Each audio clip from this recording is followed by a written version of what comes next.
Hi girls, welcome to WiP WonderWoman. Today we have with us Dr. Manpreet Sethi. I'm very excited that she is here because we haven't had anyone with her background and illustrious career.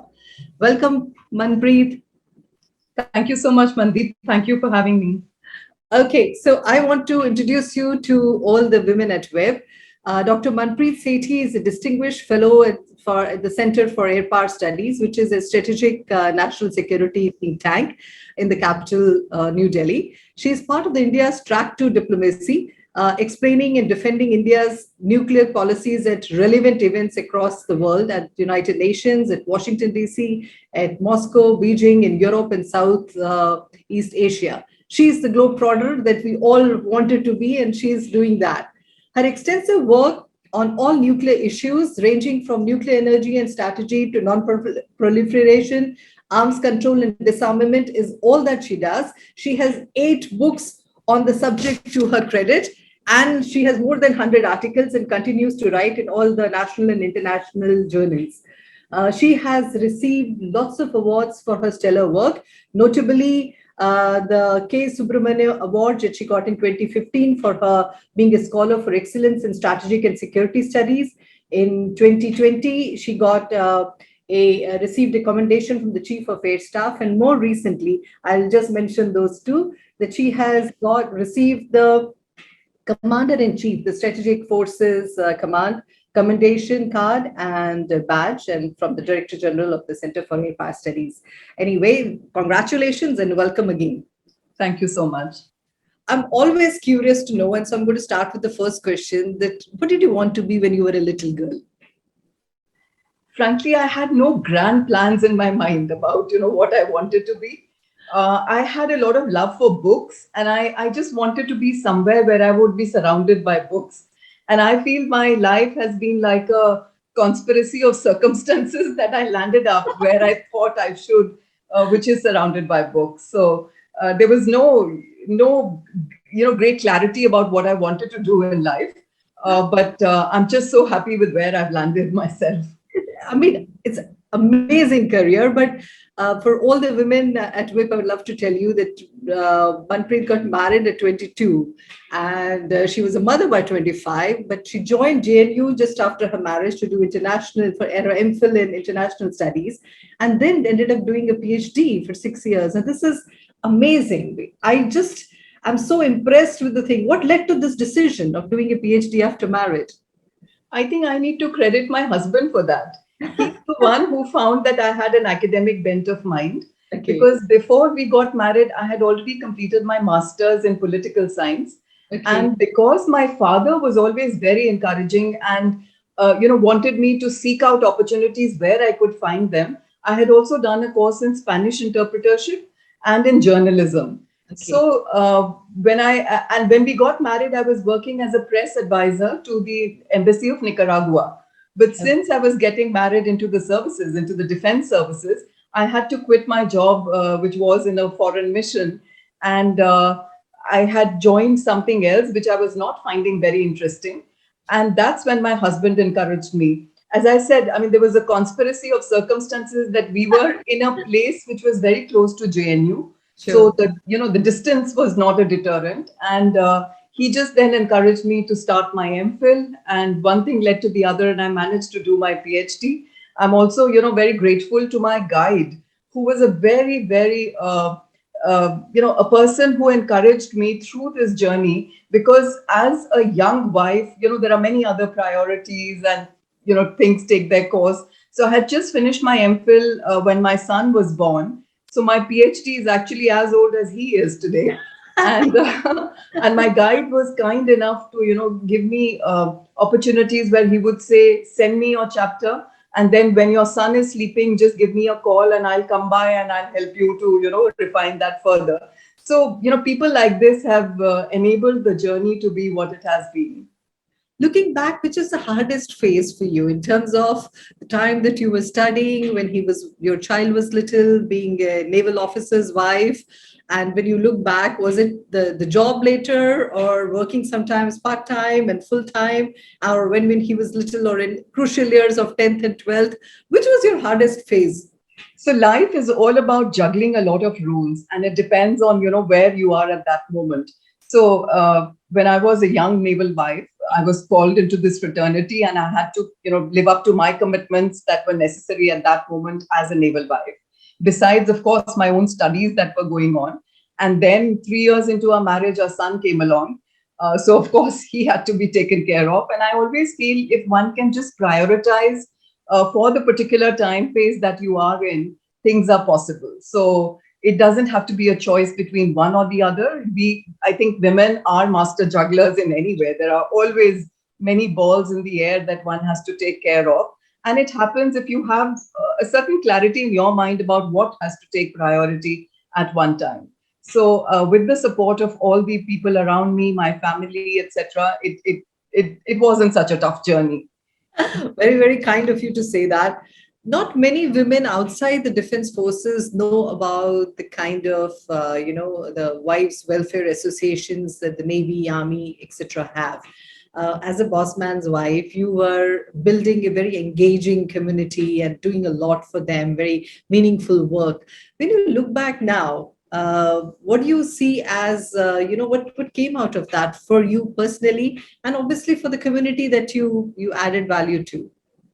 I think I look back at it with a great sense of satisfaction that you were in positions where you could make a difference, that you could, at least influence a certain sphere which was just around you, and get them to look at life issues that they were grappling with in a different perspective. So that has been extremely satisfying. For instance, when your husband is commanding a particular institution, you automatically become like the mother or the agony aunt in that place, and you're trying to resolve situations. You're trying to create that bonhomie and sense of bonding amongst the women and the families, because if that is there, it becomes easier for the husbands to be performing their own tasks. So I really feel laying that foundation is something very important that that a wife does when your husband is at the head.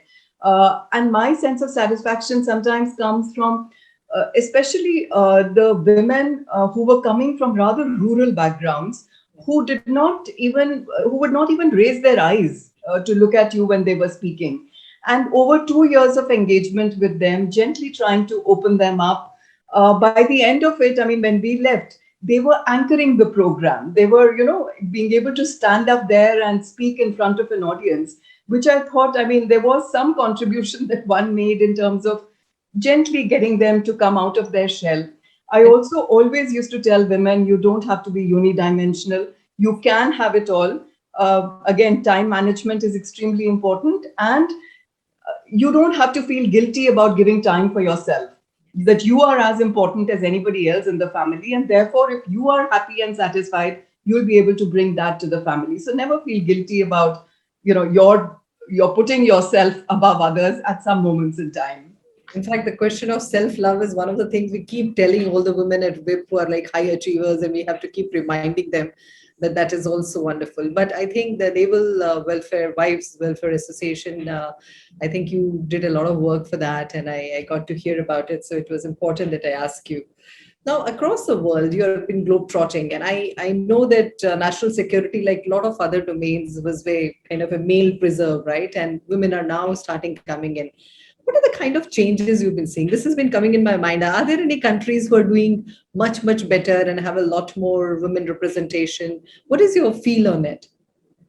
I think women pretty much are facing the same problems everywhere. Yeah. Empowerment remains a slogan, I think, across countries. And while we, tend to believe that the Western democracies seem to do better with women, yes, there are several more women in this field because education is more easily available to women there. But they too, even after having achieved a certain level, are still struggling with the same issues as we seem to be doing in the eastern part of the world. So I find, men will always take up ideas which have come from other men and try to be rather dismissive about what women's points of view are, which I think is such a disservice to the nation, because national security needs to involve different perspectives. It cannot be. I mean, we've seen the mess the world is in today with the male preserve that national security, international security has been. So keeping down this voice of women, I think, is is something that needs to be abandoned, this point of view, because that's a perspective that is extremely important. For instance, just to give an example, I find men more focused on issues of technology and hard power, whereas women bring in the dimension of soft power and peace. Rather than just looking at security as security, you look at the goal of peace and security as a means to that, which goes completely missing if you are not involving women into this field. So Manpreet, I wanted to ask you that when you are meeting all these think tanks across the thing, it must be professionally, and I think there would be a lot of experiences that you have which are very fulfilling, and that you learn a lot, and it's very humbling sometimes for what you learn from other countries. Do you want to share a few with us? Oh, it's extremely humbling actually when you meet these others and you find how much more work has been done. In fact, every time you think you've struck gold with a particular idea, and you just have to do a Google search to understand how many people have already thought about it and written about it. So and research is all about climbing on someone else's shoulder to look a little further. So that's the whole crux of what I'm doing at all times. Some of the important I would say, landmarks for me in recent times have been, for instance, when I got a call from the UN Secretary General's office to say that he has an advisory board on disarmament matters right under him, and they wanted me to make a presentation on how I thought the world could move towards a nuclear weapons-free situation. So they gave me a month or so to prepare my thoughts and then present it to this advisory board, which then advises or makes recommendations to the UN Secretary General. Then last year, India took over as a non-permanent member of the UN Security Council. So from within the country, the government set up a panel of 3 people to advise them during this period that India was going to be in the UN Security Council. So as part of this exercise, I have been helping out with some of the issues that I deal with. My professional expertise is there. And just very recently, the government of Japan, the Prime Minister, has set up a group of eminent people, again, to look at nuclear disarmament. And I've been approached by the government of Japan to be one of those people in the group. So these are some of the highs that one gets, of being able to contribute. That's really lovely. And I must tell our members that she is one of those people who actually provides policy inputs for decision making, and she visits the country's highest training institutes for military, civil and foreign services regularly for giving them lectures and telling them where the country is going. There is so much on your resume, that I don't know what to share and what to leave. So I've been adding on things as we're going along. Okay, you talked about how diversity brings so many things, and it comes to me that we have a lot of younger women as well who are also juggling their careers, their personal lives. What is your one advice it's going to be to them, including your own daughter-in-law, right, who is very from IIM and juggling a career as well? So what is your one advice to them about juggling both of these? Having ambitions and as well as managing personal life? Yeah, actually, it's so heartening to see the young women today who are, thoroughbred professionals. And I think what is important is they should be able to handle the family part as well. Because as I said, life is not unilinear. And as a woman, we are privileged to have so many roles to play. And I don't think one needs to choose one and the other. As I said, as long as you can find which is the right moment for what to take center stage, you can do it all. From my experience, when I was younger and my family was, just about taking shape at that moment, I felt what was necessary is to have flexibility in my job, where I could, choose what I wanted to do. I could have flexible hours. So that, when my son is back from school, I am available for whatever was needed at home. So that flexibility in the initial years, unfortunately today, even the corporate world, the companies give you that flexibility. They are far more recognizing of the roles that women have to play.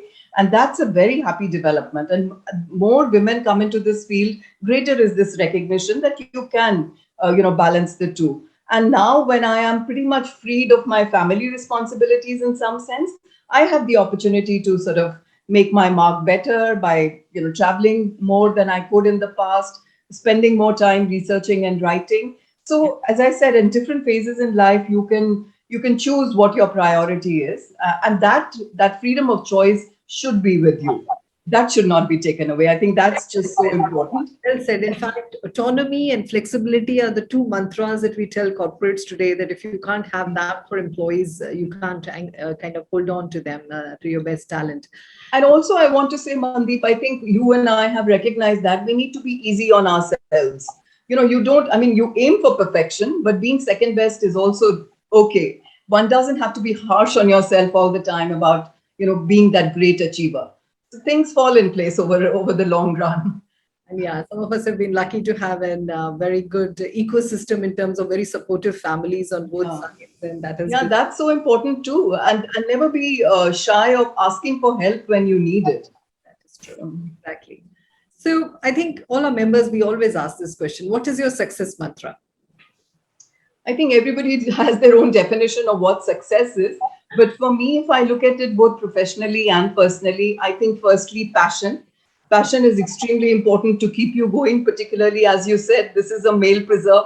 So it's only my conviction about what I'm doing and that I'm doing it right, whether the others like it or not. That passion for me is extremely important. Also, because in this field of think tanking and national security, there is not much money. So you don't, earn too much because these are all non-governmental, non-profit organizations, but it's your passion that keeps you going. Secondly, I think perseverance. We all understand the value of hard work. We have to stick with it and be there for there's instant noodles are only instant noodles. You have to stick with what you're doing for long periods of time. I think you've spent so much time in your own field of work. I've spent 25 years by now, and it takes time for you to establish yourself. And thirdly, of course, professionalism. Because I always believe your talent, your networking, your luck can get you somewhere. But it's your behavior of professionalism that will sustain you in that position. So being a professional, whether a man or a woman, I think is just so important to have that, whatever way you define success. Passion, perseverance, and professionalism. So all the three P's. This is fantastic. I more power to you, Manpreet. I think may you continue to support, mentor, inspire a whole generation of people, because what I'm liking about the Gen Z is the fact that they are very aware of the political scenarios in their country. And I think you are a mentor to a whole lot of people and creating consciousness about national security. May you continue to do that. And hopefully we'll have you again on a different talk to tell us something, or a masterclass about what do these all things mean, which most other women are not involved in. So thank you so much for spending this time with us. Thank you so much. It's been a pleasure to be here, and I've seen your, other great women that you have interviewed in the past, and I'm happy to join that August galaxy that you have there. I hope you enjoy the WiP platform, and looking forward to your contribution on an ongoing basis. Thank you. Thank you. Bye-bye. Bye-bye.